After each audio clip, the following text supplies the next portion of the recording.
دوستان عزیز، امروز ما میخوایم در مورد مزایای پراید صحبت کنیم. اینقدر از این ماشین بنده خدا بد میگن، تو مملکت ما مزایای خیلی زیادی داره. حالا میخوام یه تاریخچه از پراید واسمون بگی که این کلیپ پخش شده تو فضای مجازی، میگه نامردا من هنوز زنده. تا وقتی که این ماشین زنده است ازش کار میکشن. تو اسنپ رفته، تو تبسی رفته، ماشینی بوده که طراحیش تو شهری بوده، باش شمال میرن، باش شیراز میرن، اصفهان میرن، دور دنیا رو باش گشته. گردش کل کره زمین در عرض 80 روز قبلا با بالون انجام میشد، الان با پراید انجام میشه. همه جا میتونی بری، آن باشه، انگلیس باشه، وسط درگ مثلا یه فورد یا یه پراید از اون عقب داره رود دارن میکنن یا یه پراید هم عقب. یه تاریخچه آرمان از پراید به ما بده. پراید ساخت شرکت فورد بوده، طراحی فورد بوده، بعد امتیازشو کره میخره، یه مدت کره تولید میکنه، بعد از اونم امتیازشو سایپا میخره و ادامهش میده. پرایدو خدایش هزینهش پایینه، حالا کار ندارم، هم وسیله‌اش کمه قیمتش، هم خودش یه ماشینیه که خیلی راه میره، به این زودی‌ها اصلا نمیذارتتون، واشه رو نمیدونم اینجور چیزا تو کارش نیست. طراحی پیستوناش حالا مدل‌های جدیدش این شکلی نیست، ولی مدل‌های قدیمی جای سوپاپ داره روش. زمانی که تسمه تایم پاره میکنه پیستون برخورد نمیکنه، میشه که سوپاپاش سالم بمونه، کج نشه. مزایای این پراید بنده خدا تمام قطعاتش، حتی مثلا میتونی سوپری سر کوچه بری بگی مثلا لامپ پراید، آره، یا مثلا لامپ پراید میخوای، یا اصلا هر چیز دیگه ای. ما الان آب گرم کنسازی سر کوچه‌مون یه شیلنگش خراب شده بود، لوازم یدکی مثلا نرفته بود، اون بنده خدایی که اینطور رفته بود همون آب گرم کنسازی یه شیلنگ گرفته بود، بس شیلنگ گاز بسته بود. یعنی شما قطعاتش اگر قطعات فابریکش گیر نیاد میتونین قطعات دیگه هم ببندین بهش. من یه مثال بزنم، یکی حتی این ماشین رو اجاره هم میدن برای اینکه تو اسنپ و تبسی بره.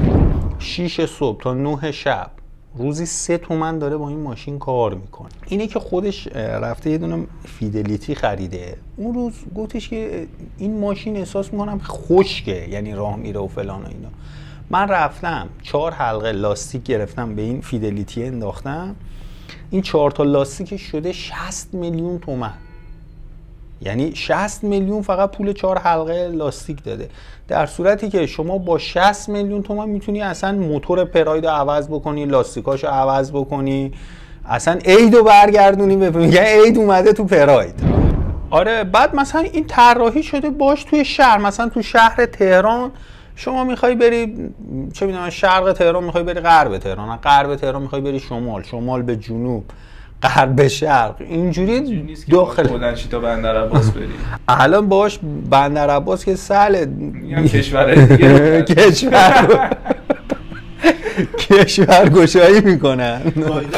اینجوری داره این ماشین تو این مملکت زحمت میکشه و تو اوبر تو کل اروپا و اینا یه چیز هول و هوش 5 میلیون کاربر داره با ماشینای خودشون، حالا چی بوده، ولی این اسنپ و تبسی ما 8.5 میلیون کاربر داره و بالغ بر 60% ماشینایی هم که دارن استفاده میکنن پرایده. حالا انواع مدل داره، ما مثلا داریم میگیم پراید، تصور بر این نشه که آقا این پراید یه دونه ماشین 4 گوشه.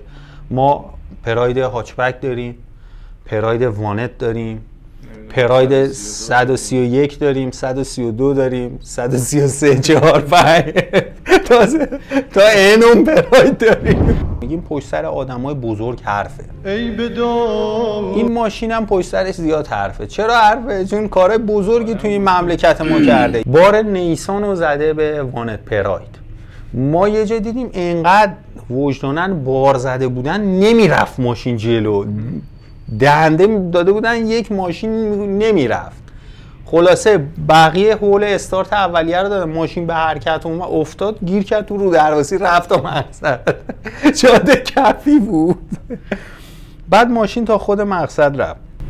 خیلی ها اصلا شاسیشو لوله جوش میدن، نمیدونم کمکشو عوض میکنن که این ماشین بار بیشتری بگیره، چون خدایش موتورش میره. درسته 1300 سی سیه ولی موتوریه که جون داره واقعا. ساب کنید، ویدیو رو لایک کنید دیگه، من هر سری میگم دیگه، شما این کار رو انجام بدید. موفق باشید. اگرم سوال چیزی هست داخل شتاب بالا مثلا از مرز رد شده رفته توی قاره اروپا، اونم به ضرب گلوله